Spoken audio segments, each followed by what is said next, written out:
What's up mga ka-farmer, mga ka-garden, mga magsasaka. It's me again. Nandito ulit ako sa farm. Alam nyo guys, naglinis ako dyan. Ay, hindi ko alam kung kita yung difference ng dyan tapos hanggang doon lang. Tapos yung anak ko, basta iniwan ko na lang siya. Pero di ko alam yung ginawa niya. Akala na siguro niya okay lang yung ganyan. Pag ganyan kasi madali siyang gumuho. Hindi niya alam. Ako naman syempre pinabayaan ko lang kasi akala ko naglilinis lang or something. May ginagawa na hindi naman ganun kalala. Pero ganyan, yung ginawa niya. Nag-ano ba siya? Gumawa siya ng naghukay ba naman? Naghukay ng medyo may lalim pa naman. Guguho yan pag nasimulan na nga nasimulan nung Typhoon Uwan. Tinuluyan pa naman niya. Hindi ko alam kung magagalit ako or matutuwa or matatawa or magagalit. Kaya basta yan. Pinabayaan ko na siyang magbisi-bisi ng ganyan. Goods daw. Tapos nga kasi yung ginagawa niya kanina, pinalinis ko siya ng kanal.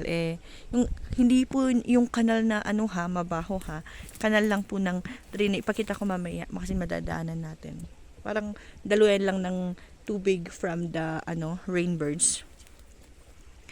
Yan guys. Ewan ko na yan. Pero tanungin natin siya. Ano pong masasabi mo? Na hindi pala dapat or hindi tama yung ginawa mo? Na? Hindi niya na alam kung ano yung magiging reaction niya. Basta, buti na lang kung itong daanan yung inayos Para sana uuwi na ako. May bisita may bisita kami. Siyempre, bisita rin namin. Bisita kami. Magluluto ako ng kanin. Kaya medyo maaga-aga akong uwi. Para magluto. Ayan Ay nako. Adi ka na kanong abutanan? Ewan ko ba naman kung anong pinagkagagawa niyan. Tinanggal pa naman ng damit. Ayan, flex ko yung nilinisan. Ay, hindi siya masyadong kita. Hindi siya masyadong pansin. Ay, hindi ko alam kung basta, nandyan. Ay, hukay pa more. Walang ginto dyan. Mga uod lang. Uwi na ako. Hapon na Tapos mag-ano pa ako magtatapon ng basura. Anong tawag doon? Magsusunog ako ng basura. Konti lang naman. Kaya uwi muna ako and then magsusunog ako balik ako mamaya dito.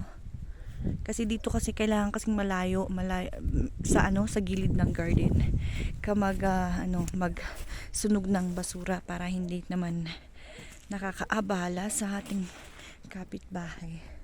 Monday po ang harvest namin.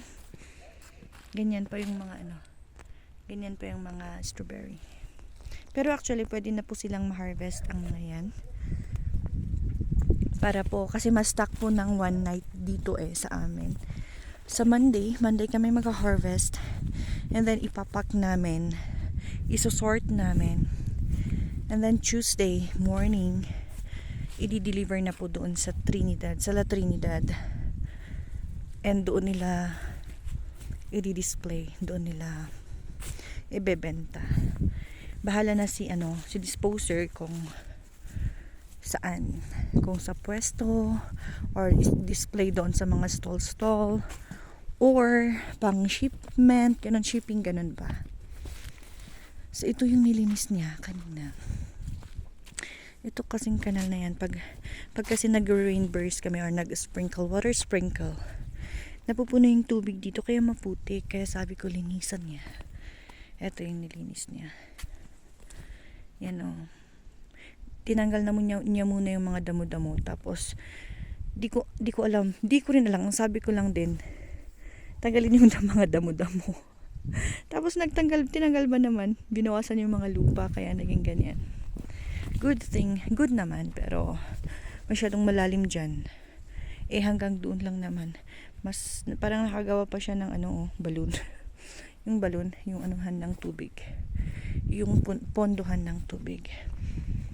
Yan guys, so that's it. That's it na muna ang aking chika for today. Flex ko lang muna. Hindi po umulan ngayon. December 6. Hindi po umulan ngayon. Pati kahapon hindi po umulan. Good news para sa labada, pero pag naman sa pananim, uhaw sila. Uhaw na uhaw sila. Flex ko lang ng konti yung view.